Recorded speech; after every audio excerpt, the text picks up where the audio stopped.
राज्यपाल रमेन डेका रायपुर में पंडित जवाहरलाल नेहरू स्मृति चिकित्सा महाविद्यालय के व्हाइट कोट समारोह में शामिल हुई। के मौके में राज्यपाल यहाँ डिग्री के पढ़ाई पूरा करने वाला चिकित्सा के छात्र मन ला संबोधित करत किहिन कि डॉक्टर के जो काम होते वो समाज में काफ़ी जिम्मेदारी वाला और महत्वपूर्ण काम माने जाते।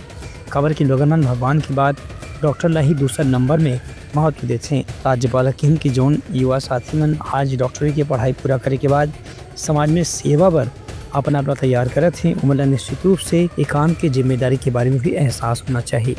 एक अच्छा डॉक्टर समाज में रहे तो समाज के लोगों मन स्वास्थ्य के प्रति जागरूक भी कर सकत है और समय में उमन के इलाज करके उमला स्वस्थ भी कर सकत है। ये मौका में चिकित्सा महाविद्यालय के अधिकारी मन भी छात्र मन ला संबोधित करें। ब्यूरो रिपोर्ट उत्तलंघा न्यूज़।